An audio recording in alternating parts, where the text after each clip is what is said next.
Welcome to Keto Life Support, where we make your keto life sustainable, fun, and low stress. I'm Kim Howerton, and I'll be coming to you weekly with some of my keto besties to bring you the practical, real-world keto advice that you need. Quick disclaimer, I am not a doctor, and even if we do have a doctor in the house from time to time, he or she is not your doctor, and nothing we say on this show should be taken as medical advice. Always check in with a trusted medical professional about your own personal medical concerns. Today on episode 80, we're going to discuss how much we get in our own way when we stay in confusion around our body. Let me explain.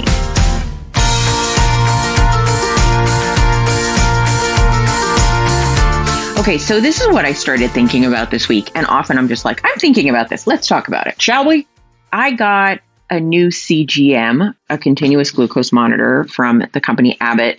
They had a new model, so I had to download a new version of the app, and it was a little different. And one of the things that was a little different about it was that it had alarms. So you could set alarms for when it went too high, when it went too low. And there was one that was like absolutely way, way, way too low. So like lower than you want was one alarm, but then there's one that's preset at, I think, 55 milligrams per deciliter. And I could turn off most of the alarms, but I couldn't turn off the one that was at 55. And I was like, well, I rarely see 55, but oh well, let's just see what happens. So I was wearing the CGM, and the first thing I noticed was like, gosh, these numbers seem high. Like the first day I was like, these numbers seem really high. Like just walking around, I was over 100, which is not typical for me. So I thought, well, that's strange. But I always do my process, which I wait a day because the first day is wacky anyway. So I'm like, don't pay much attention to the first day. And then on day 2, I test the numbers I'm getting on my CGM versus a finger prick test and see what the comparison is. So I test several times and compare with the understanding of like, there's a little bit of a time delay. So all that. And when I did the testing, I was like, wow, this is more than 20% different. Now, granted, the finger prick test has some variability and the CGM had some variability, but the finger prick tests were coming back in range of what I normally get, whereas the CGM was coming back really high for me. And so I was like, well, I don't know how useful this is going to be because it's not in a range that seems to reflect close enough to reality. And it just was what it basically was making me do is anytime I thought, well, that's weird, I would have to do a finger prick test. And so, at a certain point, the CGM seemed to be not so helpful. Now, this is my first experience that was this bad with a CGM. So I don't want to turn people off of using CGMs. I think there can be a very, very helpful thing. And then the other problem, this just for comic relief, was that apparently if you're a side sleeper and you put these things on your arm, and I put it clearly in a place where when I roll onto that side, I'm pressing with my whole shoulder weight on where the CGM was placed. And when you squeeze where that spot is too hard, it thinks your blood sugar is low artificially because apparently not enough signal is coming into the sensor. And so I would get woken up. I got woken up a few times in the middle of the night with a beeping sensor that my blood sugar is low. And I just rolled over. I had to scan it and stop it. And then I rolled over and within 5 minutes, it was back up to normal or too high. And so I was like, this is not pleasant. Anyway, so I had some issues with this sensor until last night in the middle of the night when it started beeping. I just ripped the sucker off. And then it continued to beep, telling me it couldn't get the signal. And I was like, what am I going to do? So I had to undownload the app at 4 a.m. So I'm hoping that this was an isolated incident. I will let you know if the second one that I apply at some point in the future when I get over the trauma is more accurate and doesn't cause these problems. And I'm going to try and be more careful about where I place it on my arm in a location that doesn't take a lot of weight when I roll onto my side, which I invariably do in the middle of the night. Okay, so why am I telling you this story? Well, I'm telling you this story because if I was just wearing this CGM and I didn't have some awareness of my body already, like, oh, that seems weird, it would have been a very distressing situation. Now, Some of you might say, but I want to start wearing a CGM because I have no idea what my blood sugars tend to be. I have no idea what's going on. I need some clarity on that. And I think that can be a fabulous way to learn. The reality is you're going to have to initially do a fair amount of finger prick testing to really compare and make sure you're in the right ballpark. So sometimes I hear people say, I don't want to do finger prick testing, so I want to get a CGM because I'm afraid of finger prick testing. And I'm like, well, you don't have a way to calibrate that then, and that's going to be a challenge. So, one of the things is we've got to invest the time and attention into learning our body. Now, it doesn't have to be with a CGM. You might be like, look, I'm not really concerned about my blood sugar. I know it's in a really good range. My A1C is really low. And so that's not it. But then there are other ways in which we have to make sure that we're super dialed in. And I bring this up as an issue because I know before I started my health journey, before I went keto, before I started really delving into all of these topics, I lived in a fog of I don't want to know, right? I didn't want to know that meal raised my blood sugar. I didn't want to know what I weighed. I didn't want to know. I was in denial. Like I had awareness that I was unhealthy and I didn't look the way I wanted to look or feel the way I wanted to feel, but I didn't really want to confront it. And I didn't want to be confronted about it. I didn't want to talk about it. I don't want to think about it. I didn't want to look into it. I didn't want to learn my body. I just wanted it to go away. And what I have learned on this process of getting healthy is you have to be an actively engaged participant in your health journey. You have to know your numbers. You have to look at what's going on. You have to evaluate what you feel. To evaluate what's happening. Another example is I did a 5-week cut or, period where I was lowering my intake of food to lose more body fat. And I did. I lost 6 pounds of body fat. And according to the DEXA scan, I felt good about it. I felt like I looked different. It was pretty intense because I took a pretty extreme experience because I don't lose weight that fast usually. And then I was like, okay, I'm ready to go into my maintenance period. So I started eating more to come up to maintenance. And then I did my thing. So I've done an episode about this before that I weigh myself pretty much every day. Not every single day. Sometimes timing doesn't work out or I know things are going on, but most days I weigh myself. But my average weight at the end of that week was up like 3 pounds. But I had been up 4 pounds on like day 2 of raising my intake. And so I was like, based on the data I'm getting here. Now, granted, there was a part of my little soul that was like, oh no, I've gained weight. Like, right. It's just normal. And you have these knee-jerk reactions. And I had to be like, no, sort of like if you have, a toddler that lives inside you, right? It's like, no, that's not right. Calm down. It's okay. And I was like, that is clearly bloat. That is clearly water weight.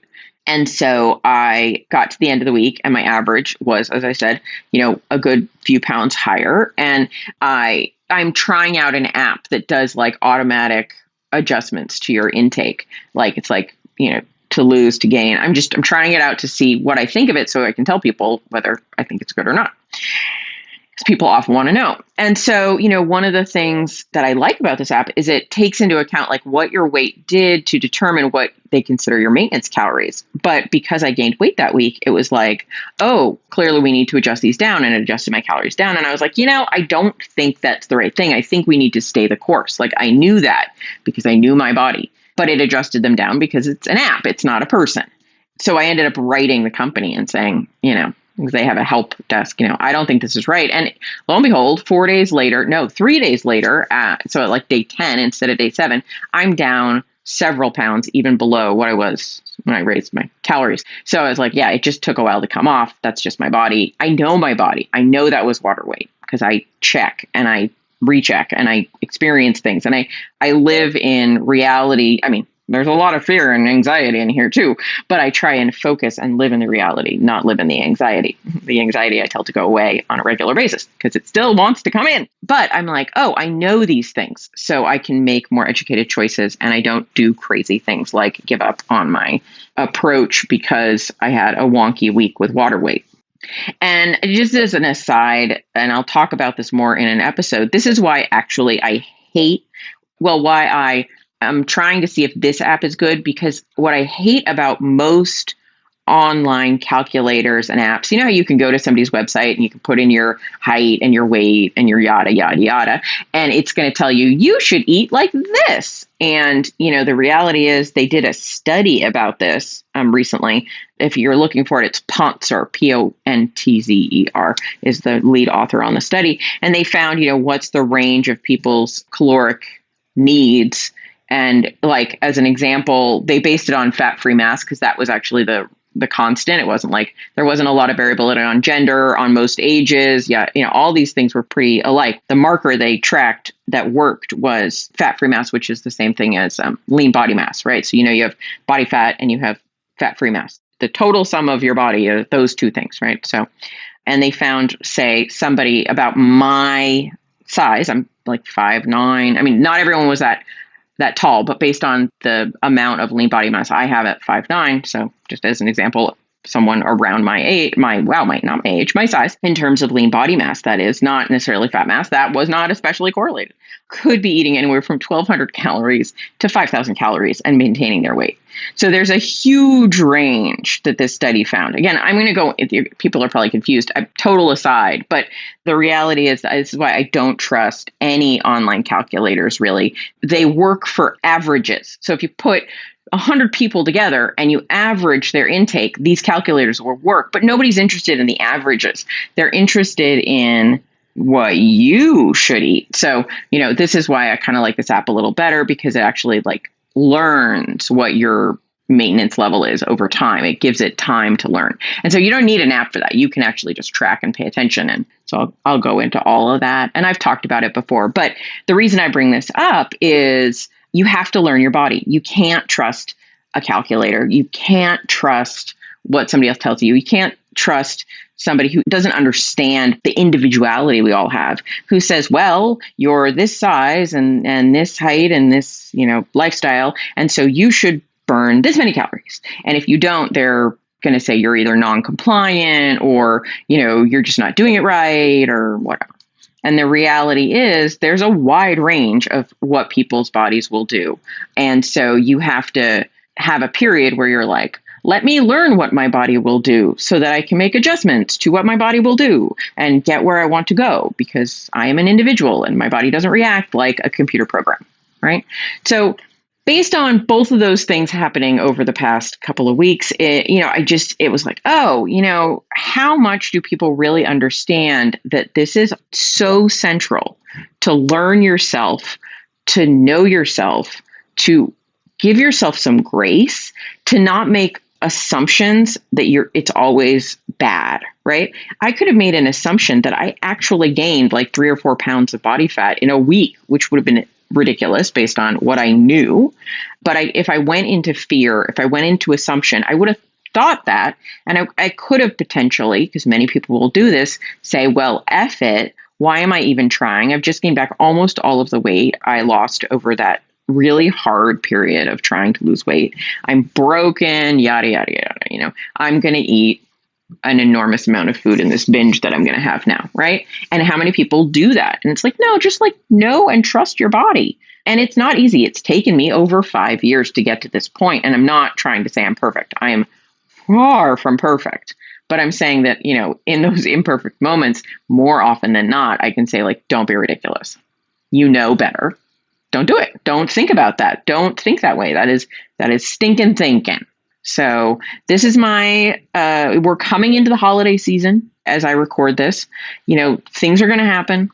And I just want you to stay conscious, aware, connected to your body, make friends with your body, right? It's hard to want to be connected to something you hate, right? And if you're just constantly bombarded with thoughts about how much you hate your body, it's going to be really hard to learn to work with your body. You're in a lifelong group project with your body, and you need to get along. So you need to give yourself a little grace this season. You need to give yourself a lot of love, and you need to actually seek to understand your body's responses to things rather than just judge them.